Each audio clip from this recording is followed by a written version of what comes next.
Hey there, LEGO fans, and welcome to another episode. And tonight I'm really excited to bring you this build because it's been years in the making. This was actually the very first video I ever did of a LEGO build, and it was suggested by my daughter. So what I'm talking about is this. The Disney Cinderella castle. This was actually a request from my daughter. We picked it up and we built it together, and she insisted on time-lapse recording it. So we did. And that was about 5 or 6 years ago. And I have been waiting since for her to do a review. And this past Thanksgiving, I was finally able to get her to do an excellent tour and review of the castle. It is actually her favorite Lego set. And technically speaking, it's not mine, it's hers. But I'm keeping it. I'm only keeping it until she asks for it. And then, I'll pack it up and ship it to her. But it's really hers. And I think she did a beautiful job doing the tour of it. So I hope you stick around and see the entire thing. And I really hope you enjoy. Thank you again for the support. And if you haven't already, please hit the like button for me. And if you haven't subscribed, do subscribe, hit a bell so that when we put up, new videos, you'll see it. But it's been a great build. I've used it in several Christmas Village as well. And this year when I put up the Christmas Village, you'll get to see it again. So do stick around. And thanks again for watching.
Cinderella's castle in Walt Disney World.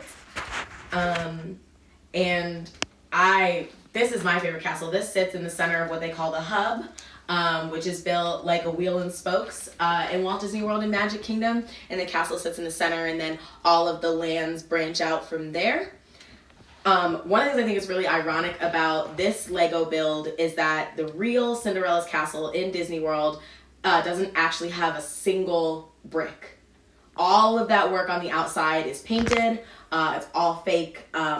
There is not a single legitimate brick that went into the building of the real Cinderella's castle, which is, I think, so ironic that then they made a Lego, which is, the whole thing is built then brick by brick. The other thing I love about Cinderella's castle is that it's not actually as big as it looks.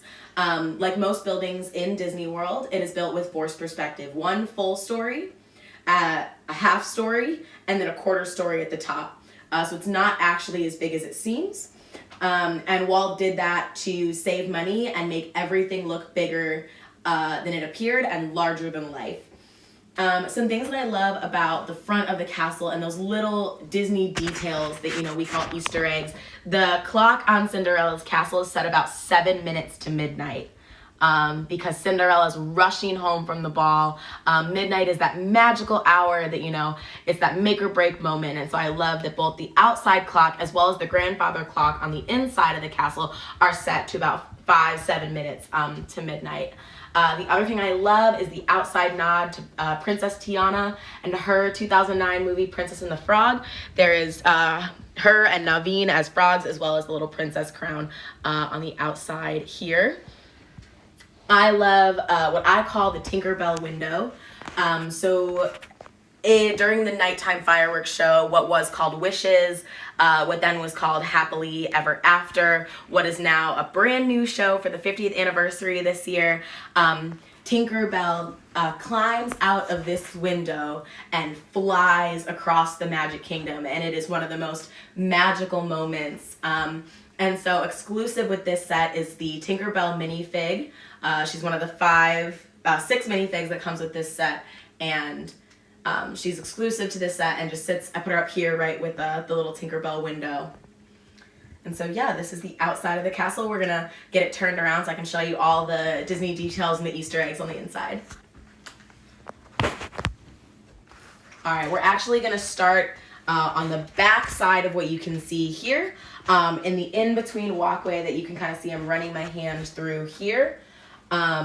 Here is where you're gonna find Merida's archery set, as well as the Scottish cakes that she feeds to her brothers and her mom to turn them into bears in that movie.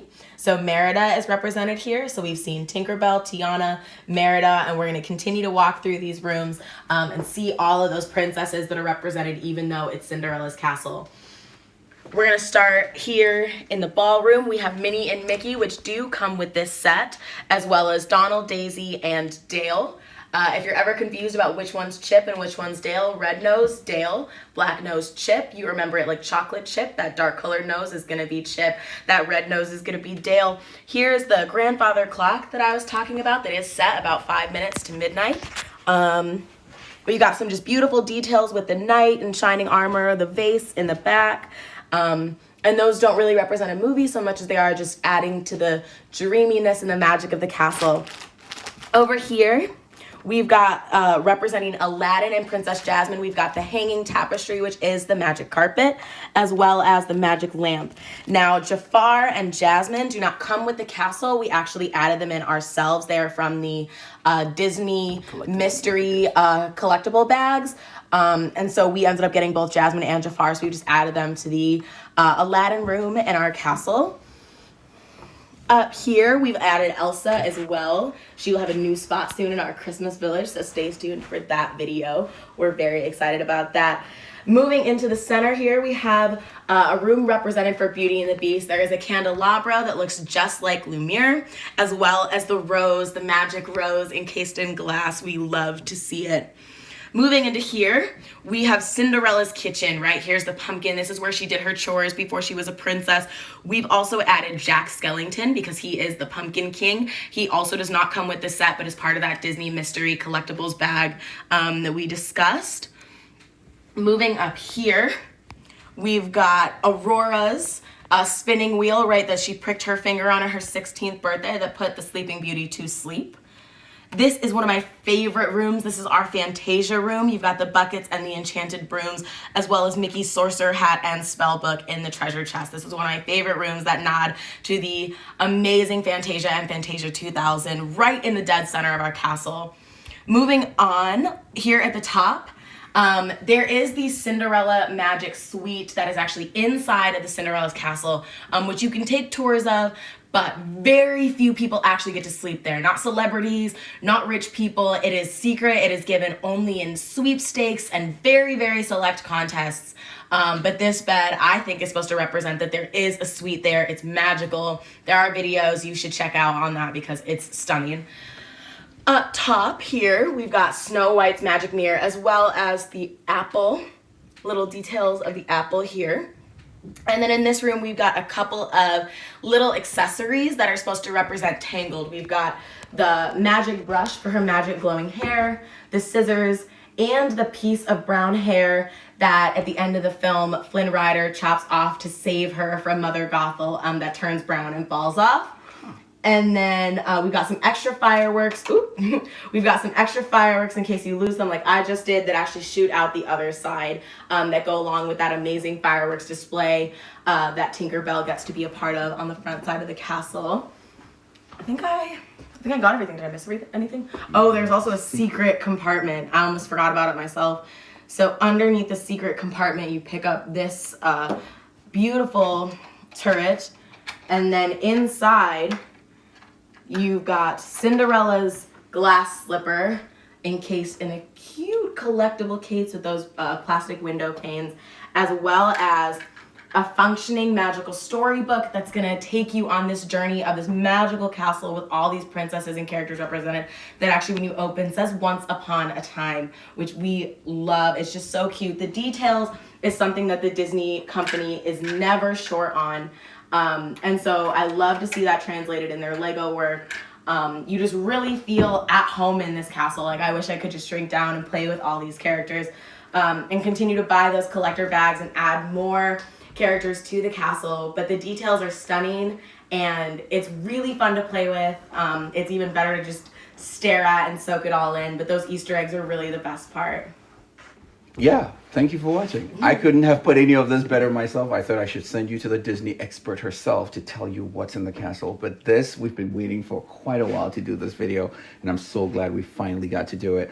But like, subscribe. If you have questions about Disney World, please let me know. I'll pass it on to my Disney expert, and we'll get some answers for you. But this has been so much fun putting this together, and I'm telling you, Lego is best when it's shared, and for me personally, Lego is best when I get to share it with my daughter. And this is the only build that we've done together so far. I'm still trying to convince her to do a few more builds with me. So hopefully in the future we can, drag her into a couple of builds. But for now, thank you for watching. Thank you always for the support. And no matter where you are, no matter what you're doing, play well.